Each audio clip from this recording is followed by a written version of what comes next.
Good evening, everybody, and welcome to another edition of The Real and the Rare. My name is Scott Morganroth, along with my co-host Xavier McKnight. Xavier, glad to have you back on the South Florida Tribune Broadcasting Network. So as always, Scott, it's always a privilege and an honor and a pleasure to be on to the South Florida Tribune Broadcasting Network and doing The Real and the Rare. And we just hope that everybody's ready for what we're going to dish out in the kitchen tonight. All right, well, what are we dishing out in the kitchen, Xavier? Well, I recently, as of this week, had an opportunity to return to my collegiate alma mater where I received my undergraduate bachelor's degree for journalism and mass communications, Savannah State University. It had been 13 months, Scott, prior to Thursday and Friday of this week since I had stepped foot on the campus. The last time I had stepped foot on the campus, I was 2 days away from officially moving to Florida and starting my professional career with WWSB ABC7 in Sarasota, Florida. And I was brought back this year for their 69th annual Southern Regional Press Institute, better known as SRPI, for the Journalism and Mass Communications Department. And, Scott, this is a conference that I attended 4 years as a student at Savannah State. And lots of great memories at this conference as a student, many great opportunities. As a matter of fact, I'll share a few of them with you. As a freshman, I went to a sports journalism workshop, and I just went up and I introduced myself to a man by the name of Kevin Thomas. He was working for ESPN Coastal Georgia, which is located in Savannah and also Brunswick, Georgia. And I just told him a little about who I was and where I was about, and right then and there on the spot, he offered me an internship to come down to ESPN Coastal as a freshman with Savannah State. A lot of other memories come to mind for me as a sophomore and a junior, being able to successfully lead the Savannah State University Tigers Roar student newspaper as the sports editor for the first semester of my sophomore year, and from the second semester all the way through my entire junior year as the editor-in-chief of that student publication, and being able to be the leader of the forefront, leading a great team of student journalists and being advised by great faculty and staff members in particular. I'll name a few of them here: Professor Jessica Sparks, Mr. Kareem McMichael, Mr. William Martin, and some other names like Dr. Juliana Tamel and Professor Reginald Franklin. Those are the names that really come to mind to me, and we were all led by the wonderful department chair of our department at the time, Mrs. Wanda Lloyd, who was inducted into the National Association of Black Journalists Hall of Fame last year during the NABJ convention in Miami. And she now has a book of her own that is out as a memoir of her own. And I'll speak a little about that later on in the show. But it was just so great to have those memories as well. And during those 2 years, to be able to individually collect first place award accolades for myself, but collectively to help lead our student newspaper to first place awards during those 2 years as well. Being able to take home a clean sweep of first place awards during those 2 years of the Southern Regional Press Institute. And in my senior year of the Southern Regional Press Institute, I had the distinct honor and privilege of introducing the keynote speaker of our opening session for SRPI 2018. Scott, you may have heard of this man. His name is Mr. Gary D. Howard. He has been well-ventured around the world of journalism and sports journalism, with holding many different roles with the Philadelphia Inquirer, the Milwaukee Journal-Sentinel, and now he's working with business journals in Charlotte, North Carolina. And who would have known that out of that introduction that Gary would become one of my main mentors throughout the course of my career and the course of my life. So I've had many great memories with that conference as a student, but this week in particular, I was invited to come back and be a speaker of a workshop of my own for a sports journalism workshop and panel discussion. And Scott, the word that has been on my mind since the conference has been over, the weeks and months leading up to the conference when I knew I would officially be attending, is just absolutely surreal, because when I go back and I look at things on this side, it's like just 2 years ago, I was going to my final conference as a student of that university, in that department, in that major. And now to be able to be on the other side of it and to go back and to give back to the younger students, give back to my department, see so many familiar faces, and now see the student leaders who are leading that department and the way they're doing it, the great job that they're doing it. It was an absolutely surreal moment for me. It was a proud moment for me. And I'll speak a little further about that. But I just want to get some of your thoughts on this and ask, have you had an opportunity, throughout your long career to go back and do things like this as well?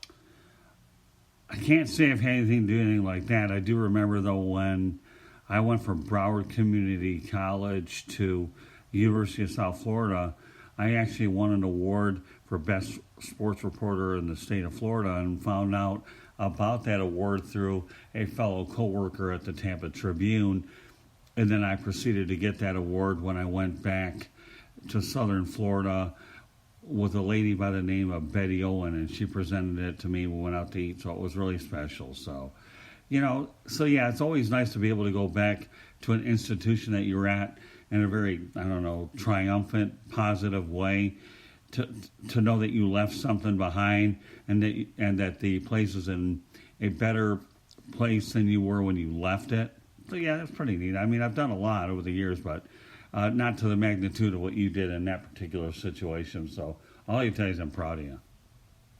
Thank you so much, and I'll go into detail now a little about my workshop. I arrived in the city on Thursday morning, the city of Savannah, around 10 a.m. I didn't get to the campus until about 1:30 p.m., just going through hotel check-ins, getting my rental car from the airport, grabbing something quick to eat, those type of things. Because, Scott, I mean, here's the most unique thing about how Thursday happened for me. And certain people who are in my life, they know this about me. And I'll go ahead and I'll share this with everyone now. When there are big events that are getting ready to take place in my life, the night before, I can't really get any sleep. No matter what I try to do, no matter if I try to get those hours in, which I always try to do, but there's just a level of adrenaline and excitement that's inside of me, and I don't really get much sleep. And the night leading up to the first day that I was attending the conference, I only got 1 hour of sleep that night, having to get on 2 flights, one from Sarasota to Atlanta, another from Atlanta to Savannah. And I knew it was simply adrenaline and the power and strength that God has put in my veins and through my lungs and through my heart and my soul that pushed me through that entire day. Because I was exhausted, but as I said to many of the other alumni who were there and many of the other guests and many of the other students who came up to me, I told them, I said, listen, as long as God was willing for me to be here, I was going to be here. I wasn't going to miss this. Scott, I don't want to say that I poo-poo all over my university homecoming or any collegiate homecoming for that matter, but going to events like this are more significant and important to me because, as you know about me, you strip every one of my accolades away from me. Who I am at heart is a helper. Right. And I am somebody who believes that my true purpose to be on this earth is to be able to help and reach out to anybody that I can. Now, others have to do their part as well and be willing to help themselves. But, sometimes people just need somebody to, just take them by the hand, for lack of a better word, and just show them the way because they might not necessarily have the tools that have been given to them to show them how to reach destinations that they would like to go.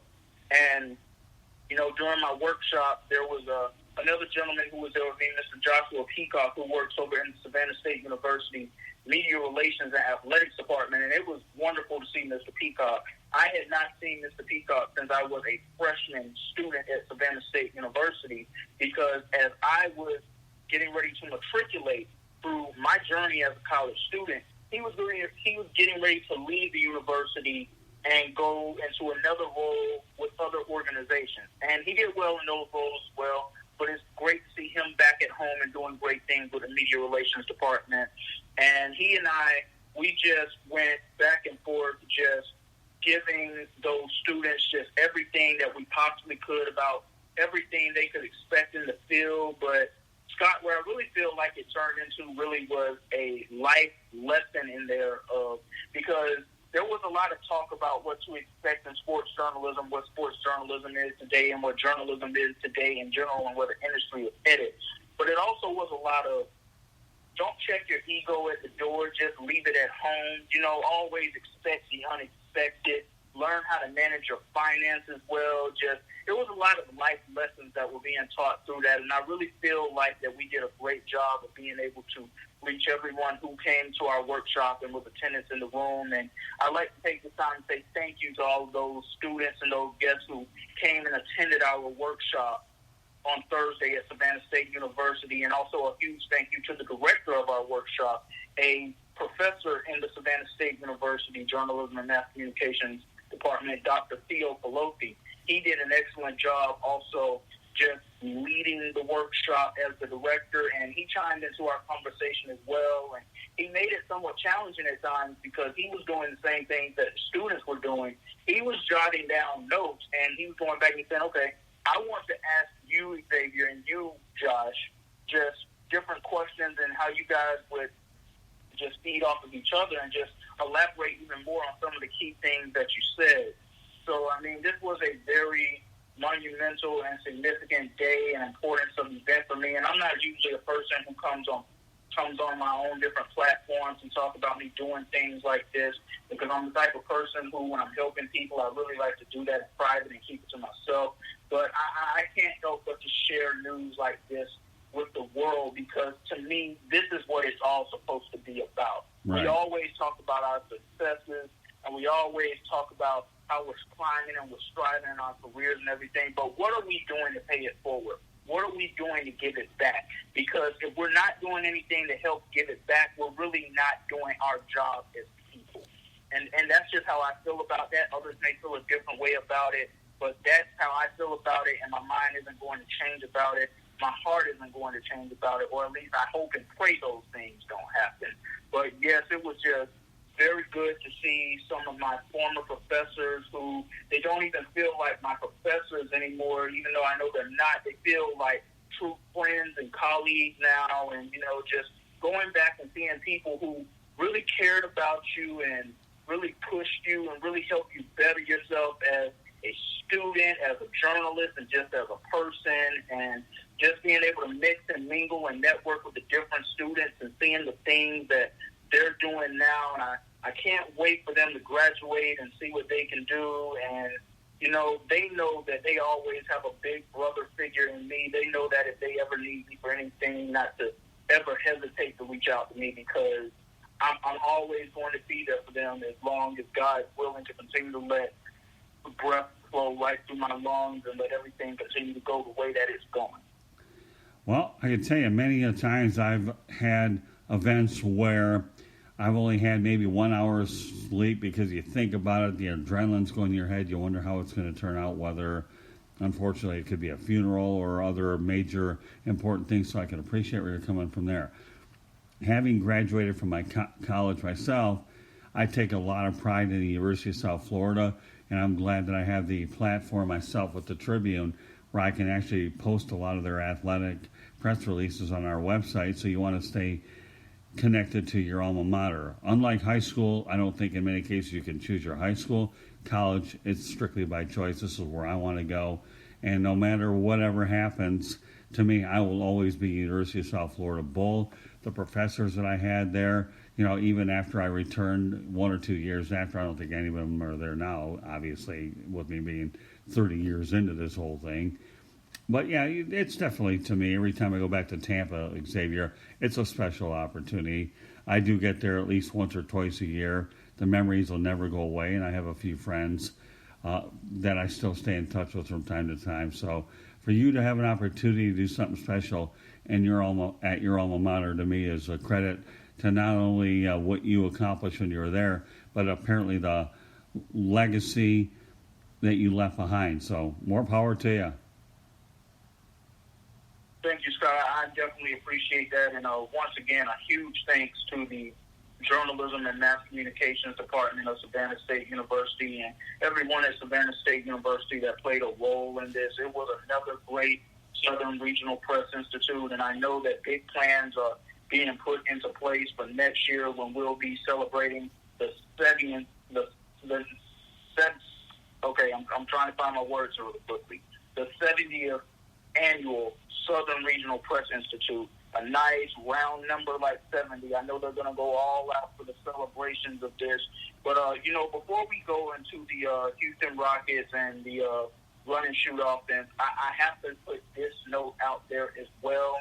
There are a few other people who I want to give some major shout-outs to at this time. I mentioned her earlier, Professor Jessica Sparks. She took over this year as the director of the Southern Regional Press Institute after many years of Professor Reginald Franklin being in that role. He mentioned to us a few years ago that he was looking to step down from the role. He's getting older now, and, he'd like to take it easy. I mean, he still contributes to this conference nonetheless. He's still a consultant for it. He's still there nonetheless. But this was her first year leading this conference as the director. And, Scott, this was my advisor and one of my professors, and she was my academia advisor, but she was also the advisor of the Savannah State Tigers Roar student newspaper that I had the pleasure of being a staff writer, the sports editor, the editor-in-chief, and a columnist for throughout my time at Savannah State University. And, others, they always talk about when they see our growth as students and as young individuals. But what I have seen from her growth as well throughout the time that I have known her and the time and throughout the time that I've known her at Savannah State, I'm very proud of her as well. And I also would like to say congratulations and a shout out right now to Professor Jason Niccolo Johnson, who received a very prestigious award for all the efforts that he's helped put into this conference this year. He is a world-renowned photographer, a great member of the National Association of Black Journalists. And he's one of those types of professors that if you're one of those type of people who you like to be babied and you like to be coddled, you're not going to like Professor Johnson. But if you want somebody who's going to push you to the limit and you want somebody who's going to push you to be your absolute best and show you that mediocrity is absolutely unacceptable, he is the guy for you. So I just wanted to give a major shout out to them as well at this time. And as I said, I'm looking forward to next year's Southern Regional Press Institute and any other things that I can do besides just myself being there at the conference, hoping to get some of my own coworkers and colleagues there for the conference next year so we can continue to grow this conference and expand it. And because it's such a great networking opportunity for the students and for everyone involved. And one of our speakers came up yesterday during the luncheon ceremony, Scott, and she said something that was just very key and very telling. When she was saying to the students in the room, everything you need to get to where you want to be in your career is right here in this room. Because even though they might not be in the role that you want to be in, they know somebody. They know someone who knows someone who knows someone who knows someone. So, just a very great conference again this year. Huge kudos and props and shout-outs to everyone involved with it. And, of course, just thank you for having me and bringing me back in that role. It's always an honor and a privilege to be back at the place that I called home for 4.5 years. All right, before we go on to the Rockets, I do have a question to you about this. When you made the decision to go to Savannah State for this particular conference, was there any excitement in your workplace about you doing something like this? I know the one thing working in a relatively smaller market that, everybody's pulling for one another to, have good things. But, I'm sure they had to be equally as proud of you for taking this trip, and undoubtedly were prepared to work with you. Yes, Scott, for sure, most definitely. The first person in our station I went in addressed about me attending this conference was actually our station general manager, and then I spoke with our news director, and then I spoke with my direct supervisor, our digital content manager. I wasn't very loud and boisterous within my coworker circle about me doing this because, at the same time, I'm also trying to keep myself contained and not to get overly excited about doing something like this at the same time. But, I've been posting different things on social media, on my Instagram and my Facebook, my Twitter, and even my Snapchat account. I never really post on Snapchat.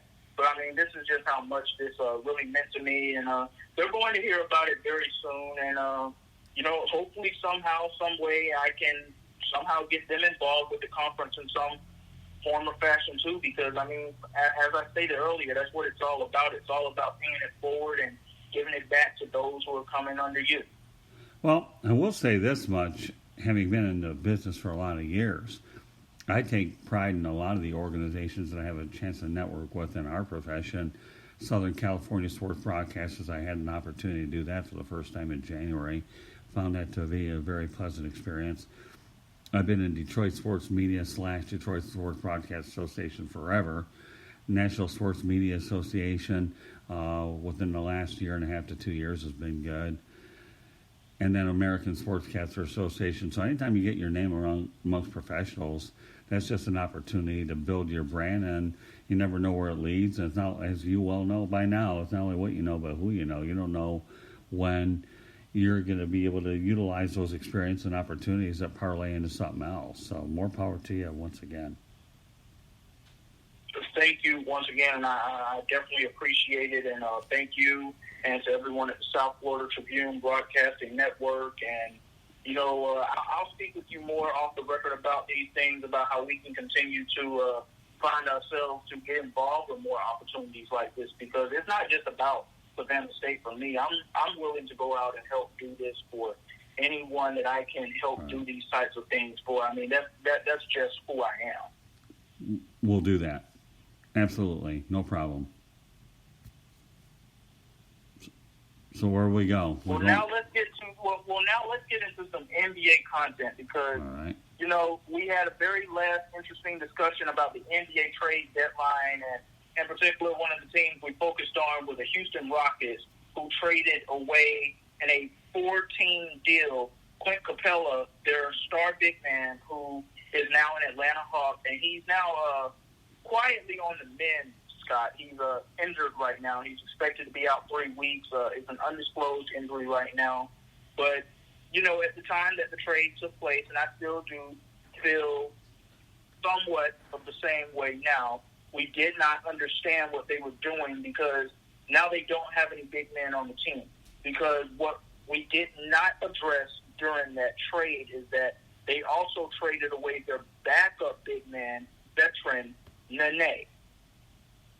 So they don't have any big men on the roster right now. And, I don't want to go based off of what I have been able to see from the first few games of this small ball offense. What I will say about the team, however, Russell Westbrook looks to finally be comfortable playing in Mike D'Antoni's system besides James Harden. He's been a lot more aggressive in the past month than he had been earlier in the season. And it's great to see that aggressive play. James Harden is now playing a little more grounded. He's not playing that ball hog style of basketball that, we have been watching him play for the past few years. I believe somebody was able to get into his ear and show him that, hey, listen, you're not going to win championships playing like that. At this point, Scott, we know that that's all the Houston Rockets are playing for. They're playing for an NBA championship. They're not playing for anything else. And their owner has made it very clear. It is championship or bust. They don't win the championship this year, which I don't believe they do. Mike D'Antoni and Daryl Morey both could be out of work in Houston. So they're doing everything they can to go into the system that they believe is going to work best for them.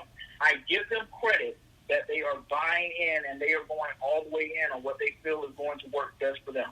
But when you talk about going out there against the Anthony Davises of the world and the Giannis Antetokounmpos and the Nikola Jokic of the world, I still don't believe this is going to be very effective. There is still a place in basketball for the big man. Now, I do believe that if they receive the right matchup, they can at least get out of the first round. But after that, I just don't see too much more after that. What are your thoughts on that? Boy, if I was losing my voice, it wouldn't be on this show. I can tell you right now. You took the words out of my mouth. I don't think the run and shoot small ball will work. Try to think that you can get into a physical 7-game series and think you can persevere? No way. Period. Run and shoot never even worked in the NFL. You didn't have tight ends. You took away ball control. You took away the ability to pound in, wear people out. If you want to go to a track meet, go over to watch track and field in college or the Olympics. You're not winning in a track meet in the NBA. And one of the reasons I don't like the NBA is nothing more than a jump shooting offensive mess. Where's the defense? Where's the strategy on that? I don't think so. Mike D'Antoni is a goner, and I think the owner's expectations are unrealistic. I don't believe in small ball. I never did from the beginning. I'll be darned if I'm going to be telling you otherwise. I don't think so at all. What else do you want me to tell you? Even when we talked about talking about this a couple of weeks ago, my position hasn't changed. Well, here's what I'll say as far as the owner goes in this situation. I don't believe he's the person who's trying to buy into the small ball system. I believe he's trying to give Daryl Morey every opportunity he can for the remainder of the season to maximize what he feels is going to suit the roster best. And it should be noted that they did make some moves this week, adding Jeff Green and adding DeMari Carroll, two NBA veterans to their roster, but, that still doesn't make up for size. Those are wing players. And they don't have a 7-footer on their roster. And when you're going up against someone like Anthony Davis, who is so dynamic, who is so talented, who is so gifted, and who is so well-skilled, I just don't know how you're going to be able to stop that. And then you put the combination of LeBron James with that as well. And then, let's throw the Lakers out of the equation here. Let me go to the Denver Nuggets, who are one of the bigger teams that no one really likes to talk about. And you put them in a postseason matchup. You put the Rockets and the Nuggets in a postseason matchup with each other. I don't see anyone on that Rockets roster being able to stop Nikola Jokic, who is arguably the best big man in basketball today. I don't see anyone being able to contend with a healthy Paul Millsap. If Michael Porter Jr. is healthy, he's going to present some type of issues as well. Scott, and here's another team that I believe the Rockets are very fortunate is just not very good right now. They're finding their way back. I believe they're headed in the right direction. I believe they have the right head coach in Monty Williams, but they're very fortunate the Phoenix Suns are not very good right now because we know how good Devin Booker is. Kelly Oubre is doing a great job with that team as well. But when I look at someone like DeAndre Ayton, who is today's style of big man, also mixed with a little of what we did 15 years ago, he can shoot it from the outside, but he can also take it down low, and he can just throw it down. And I just don't see how this run-and-shoot, small-ball offense is going to be effective on the defensive end. No doubt about it. They're going to shoot threes, they're going to shoot jump shots, and they're going to put points on the board. But is that going to be effective when the game slows down in the playoffs, you're not playing back-to-backs, and it really becomes a defensive matchup? And when James Harden wants to, he can play defense. When Russell Westbrook wants to, he can play defense. But I always take into account that those guys are getting older, and defense has just never been a huge part of their repertoire. Well, one thing you can't leave out either is when you get in the playoffs, they play, every 2 or 3 days, so the coaching staffs are always making adjustments. So it seems like the average series lasts 10 days to 2 weeks. So they're making adjustments all the time. So, again, they don't have a prayer. Mike D'Antoni might as well look for another job, or at least everybody knows what's going on. I'm not saying he's a bad coach at all. I think he's a good coach. He's always lacked on the defensive side. But during a prolonged series where there are real elite coaches and real elite teams are always adjusting, I still don't think there's any way that they're going to make any noise in the playoffs, and much less in the Western Conference, from what I understand, is a pretty deep conference in its own right. Oh, yes, it definitely is. I mean, the Memphis Grizzlies, they sit in the 8th seed right now, but you have so many other teams that could sneak up on them as well. The San Antonio Spurs, they have been somewhat of a surprise this year with how disappointing they have played. It appears that this will be the first year that we won't see the Spurs in the playoffs for the first time since the 1996-97 season. But, eventually all good things must come to an end. And ever since Tim Duncan retired and Kawhi Leonard was traded away from the organization, and he had the year where he was reportedly suffering with a nagging injury. And, things just have not been the same. And Greg Popovich, he's still a phenomenal coach. He's still one of the greatest coaches of all time in the NBA. But, eventually you're going to have some talent on the team. And LaMarcus Aldridge just, to me, Scott, and, I know we're still talking about the Houston Rockets here, but I just have to point this out. Because when LaMarcus Aldridge was a free agent in 2015 and he joined that San Antonio Spurs team with a young and up-and-coming Kawhi Leonard, who we saw getting ready to take that leap into becoming a superstar, Tim Duncan, who was still defying age at that point, Tony Parker and Manu Ginobili and Greg Popovich in the Spurs system. We thought that they were getting ready to make another championship run, and they have been on the decline every year. And he has been a huge disappointment for them. And DeMar DeRozan, listen, we're seeing exactly right now why the Toronto Raptors could never truly get over that hump before they acquire Kawhi Leonard. DeMar DeRozan is just not that guy.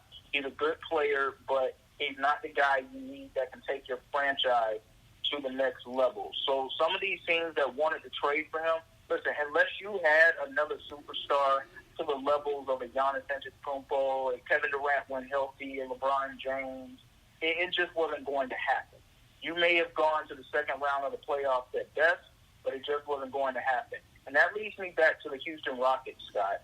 If they go home early again in the playoffs this year, which we both anticipate that they will do, where do we start to look at James Harden on that superstar resume? Because, he's one of the best offensive players that we've seen in the past 20 to 30 years. I will give him that. He puts up numbers. But when it's time, he doesn't show up in the playoffs. And I think a huge part of that is because he spends a lot of time in the regular season just collecting all these points and exerting all of this energy, especially against bad teams. And when it slows down, everybody's playing defense and it's physical basketball, I believe he's exhausted. Let me make a couple points. First of all, the Detroit Red Wings got in the playoffs 25 years in a row, and that was one of the best streaks ever in National Hockey League history. Unfortunately, while things are a little painful on the rebuilding side now, they have a lot to be proud of, and they also have 4 Stanley Cup championships in their pocket during that successful run. Now, let's talk about James Harden. James Harden, to me, is nothing more than an ERA player. Don't tell me that this guy is going to go out there in the 80s and 90s and be as effective as he is now. The game has changed. No hand checking, no holding and whatnot, which favors the offensive player. So, he's okay for this particular era, but back then, he doesn't even have a prayer either. He really doesn't. So, I obviously, he probably will get in the Hall of Fame at some point down the road because his offensive numbers bear out. Doesn't have a championship on his, won't have a championship on his resume, at least up to this point, and one wonders if he ever does. DeMar DeRozan, you're right, is a complimentary piece, not a focal point. But I think ultimately down the road in San Antonio, and I'm going to go back to the Spurs, one of two things is going to happen. Becky Hammon eventually becomes the first woman to ever coach an NBA team, or if she doesn't, Tim Duncan will. I think so. How many more years do you think Greg Popovich has? I really believe that after next season, it will be his last. I'm not going to be surprised if it's after this season. Right. Exactly. So, those two successors, do you think that those are realistic or unrealistic? I think Duncan needs more time to learn the coaching, but I think the Spurs' next splash will be to elevate Becky Hammond into the first female head coach, and I think that would be a pretty interesting move if it ever happens. I definitely agree with that. I'm more in favor of the Becky Hammond being the head coach of the San Antonio Spurs, a little over Tim Duncan. I know he's the greatest San Antonio Spurs player of all time. I know he's an NBA legend, one of the top 10, top 15 greatest players of all time. But I agree with you. I believe he needs some more time as well because, but I want to give you another key example really quickly of a guy who, great NBA player, legendary player, didn't have the career that Tim Duncan did, but he had a great career nonetheless. And that would be Patrick Ewing, who sat on NBA sidelines as an assistant coach for years, and everyone felt that he's ready to be the head coach. He's ready to be the head coach. He's ready to be the head coach. And I'm not sure if it's the culture of Georgetown or what exactly it is, but he has not taken that program to the heights that many expected him to take them back to. So, yes, I agree with you. I do believe that Tim Duncan needs some more time. And I believe he will get that time as well. And if he doesn't become a coach with the Spurs or any other organization, there's always going to be a place for him within the Spurs organization. I definitely could see him moving into the front office. I believe that's Becky Hammond's job in the future. We heard these light rumors earlier in the season that Bill Self, the current head coach at the University of Kansas, could have possibly been a candidate to replace Greg Popovich. I really thought those were nothing but rumors, and I didn't really think that they were true. Honestly, they felt like a lot of hogwash to me because I just didn't even see where that was going to be a good fit. I just didn't see it. So I definitely agree with you that Becky Hammond is being, is in the final stages of being an assistant, and whenever Greg Popovich says that it's time for him to walk away and hang it up, I believe that the reins will be handed over to her. Well, Chris Mullin didn't go back to St. John's in a triumphant mode. I personally think Patrick Ewing should have been an NBA head coach. Going to Georgetown was his best opportunity to become a head coach, and yes, he's an iconic figure. So sometimes just because you go to your alma mater doesn't mean it always works out. I will tell you that Jim Harbaugh's done a good job. I don't care what the critics say for Michigan football because they weren't even relevant when he got there. I think Juwan Howard is doing a pretty good job with the Wolverines basketball team. But again, it doesn't hurt that he has a good right-hand man and Phil Martelli around to bounce things off of. So, again, nobody can determine what you have for a head coach. Now, Bill Self to San Antonio, I've never heard that before until now, although I think that maybe could be a decent hire if Bill Self ever wanted to move into the pro ranks. However, how about what happened with John Beilein going from the Wolverines over to the Cavaliers? That definitely didn't work out at all, and as a result, you can never tell about these transitions. You talk about Mike Krzyzewski tempted to go to the Lakers. That one didn't play out. Bob Knight never had a desire to go into the pros. So it's, you're going to a league where you get paid and the players are running the show, not the coach. So it just depends on the situation. I don't think we're getting too off topic because I think we've had a lot of interesting points as we dial it back to the Rockets for a moment. But Mike D'Antoni, who knows? Maybe his next move is in college. You never know where coaches are going to go. I personally think that James Harden is a beneficiary of the new wave of NBA basketball. He wouldn't have had a prayer back in the day when I was real interested in the sports and I was covering the Pistons on a consistent basis. Different game. I don't know. Did you watch the NBA All-Star game? Yes, I did. And, everyone talks about how it was a great game overall. I want to bring some context to that really quickly. No, it was not. It was a great fourth quarter. The first 3 quarters of that game felt like what the NBA All-Star game has been for the better part of a decade now, and what we've been trying to get away from. Now, the fourth quarter, that was really good play.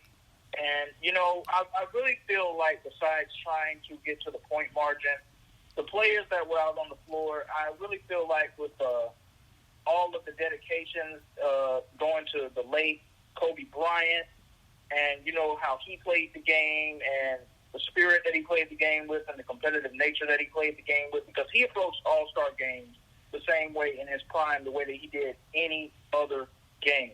And that's what I felt like we saw from the players on that night in the fourth quarter. It was very refreshing to see, but I'm not going to get too caught up in that and expect that we will continue to see that going forward. I just believe that was a beautiful moment in what was a very emotional night. I agree. Yeah, I never watched it.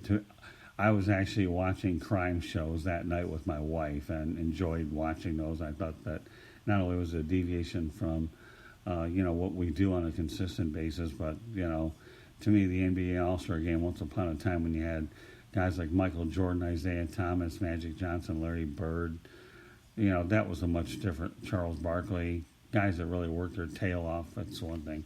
I think of all the players that have played in this era, Kobe Bryant may be one of the few that could have played in any era, whether it was the 80s or 90s or the one that he played in when the millennium change, 2000. So Kobe Bryant's one of those interchangeable parts that could have played anywhere. James Harden, Russell Westbrook, they're just a beneficiary of where the league is now, but certainly not a product of what the league could have been, was many years ago. Well, I definitely agree with that. And before we go, you brought this up a little, and I do want to ask you a few questions and go into detail about this. The John Beilein situation in Cleveland, I mean, my goodness, that is just a mess. That organization, I mean, you really go back and you look at it, and you really just go, how in God's name did LeBron James really go back those 4 years and lead that grease fire in 4 straight NBA finals and win an NBA championship by the deal? I mean, you take LeBron out of Cleveland, and I mean, my goodness. I mean, God, let me give you one of the key points that I took away from an article that was written with The Athletic when they were describing the tumultuous tenure of John Beilein in Cleveland. One of the key points that I took out of that was Andre Drummond, according to that article, reportedly went to the front office and said, it's either him or it's me. Andre Drummond said that, according to that article. Not Kevin Love, not Tristan Thompson, not guys who have been there for a while. Andre Drummond, who was just traded there just a few weeks ago on trade deadline day. I just don't get it. And, props to John Beilein for being able to get himself out of that situation. J.B. Bickerstaff is going to be the head coach, at least for the remainder of the season. And John Beilein will remain with the organization in another type of role that we are not sure about yet. But I'm pretty sure that when the season does come to its end, they're going to find some type of way to mutually part ways with each other for good. And he will go back to coaching in the NCAA, and there will be lots of offers lined up for him. I agree. But Andre Drummond will leave Cleveland, too, because he even admitted that the situation in Cleveland's worse than the one he left in Detroit. So Andre Drummond, I think, is one of those guys that could have played in the 80s and 90s because he was a defensive player, a rebounder, and physical player. Unfortunately, Andre's been a victim of some bad teams, a lot of coaching moves, and I think Andre Drummond's a pretty good player. John Beilein went to the NBA looking to get it out of his system. He did.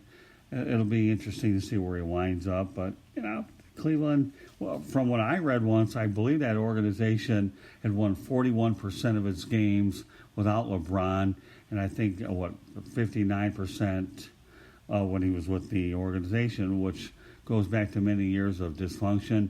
Even before you were born, probably, a guy by the name of Ted Stepien went ahead and wrecked that organization.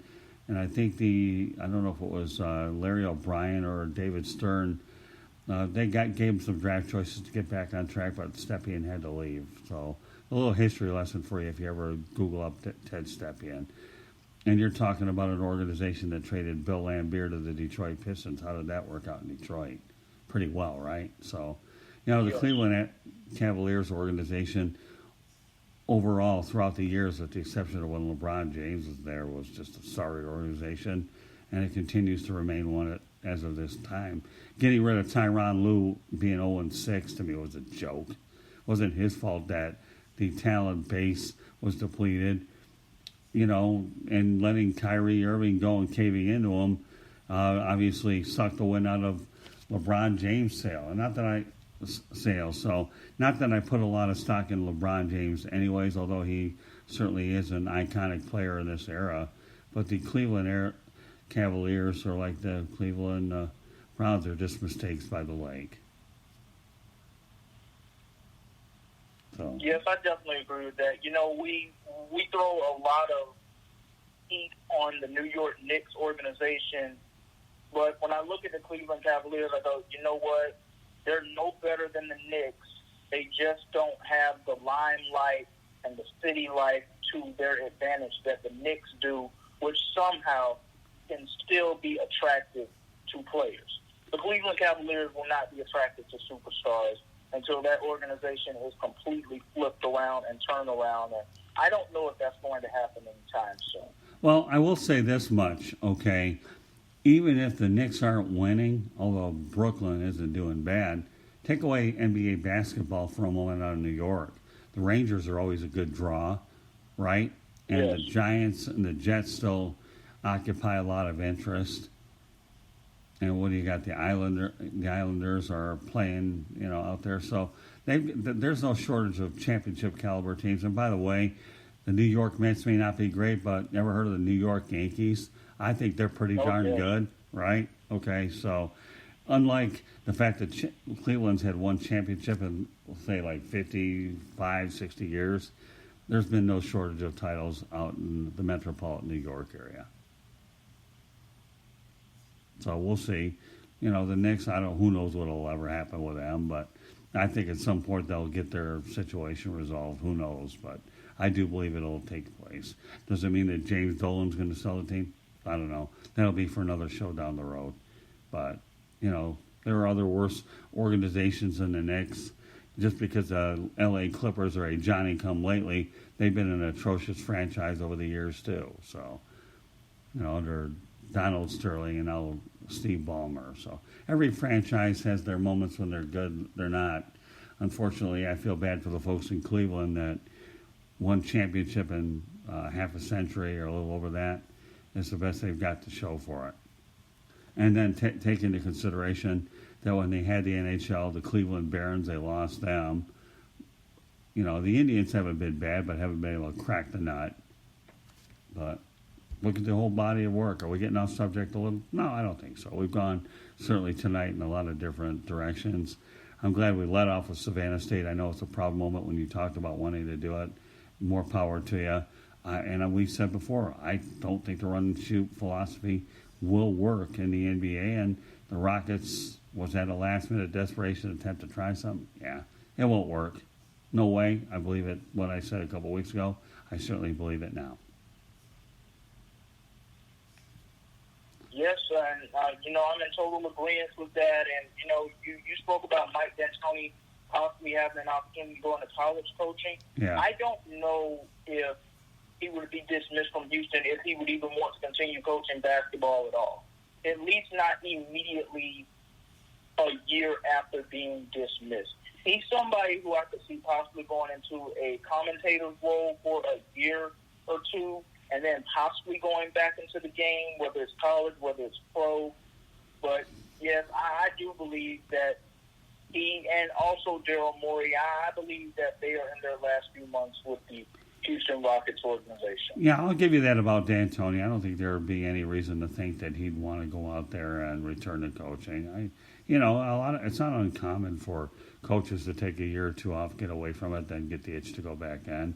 They'll see it from a different perspective, analyzing it. There are a lot of coaches that left that profession, never went back. There's some that got the itch. Doug Collins left for a while, got back in it for a while.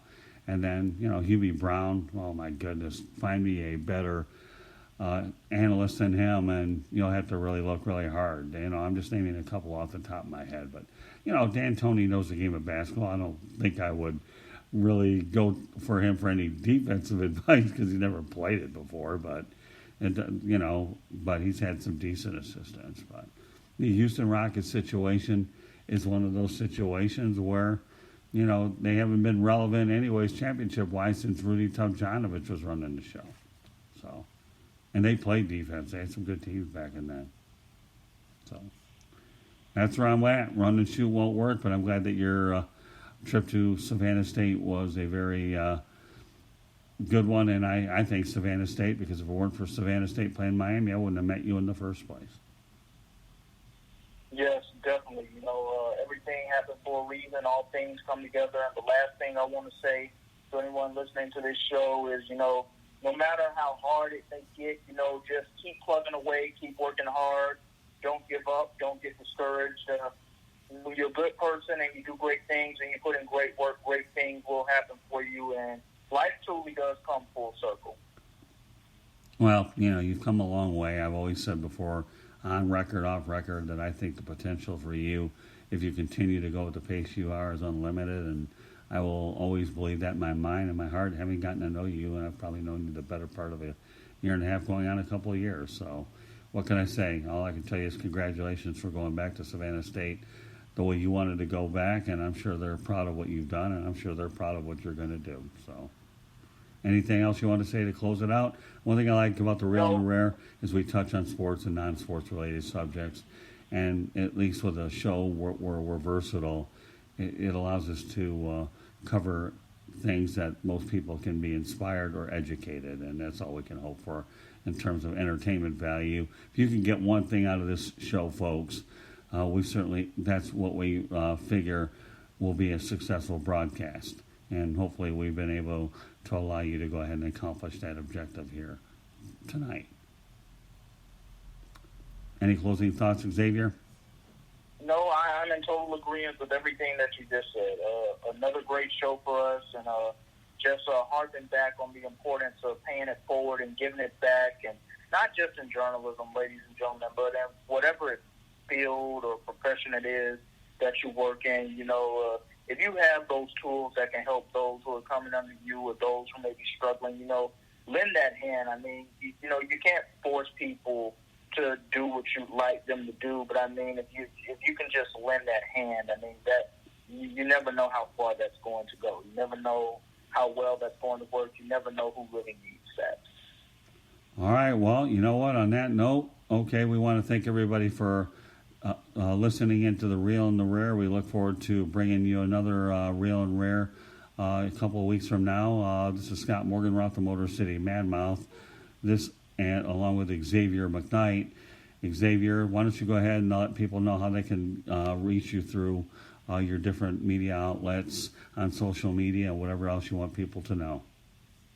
Yes, you can follow me on Instagram at XMCKNIGH22. You can follow me on Twitter at XTMCKNIGH,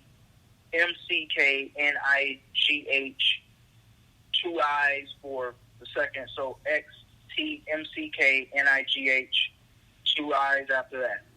And just Xavier McKnight on Facebook. On LinkedIn, you can find me as Xavier McKnight as well. And, anybody who's willing to reach out to me, any help that you need, anything that I can possibly do for you, as long as I can do it, Scott knows I have an open door policy when it comes down to being a positive influence and making a difference in the lives of others. And on our end, you can go to the South Florida Tribune, www.southfloridatribune.com. If you want to go ahead and email us at southfloridatribune@gmail.com. My Twitter handle, I have two of them. You have Scoop with 33333. If you can count up to 5 threes, or you can reach us at Tribune South and follow us that way. And I also have a YouTube channel as well. Look under South Florida Tribune. All I ask you to do if you have a Gmail account is to please go ahead and subscribe to it, and we'll be posting a lot of videos as well. So meanwhile, on behalf of Xavier McKnight, my name is Scott Morganroth, the Motor City Madmouth, saying once again, we hope you enjoyed our broadcast. Look forward to doing it again. And everybody have a great rest of the weekend. Good night, everybody. Good night, everyone.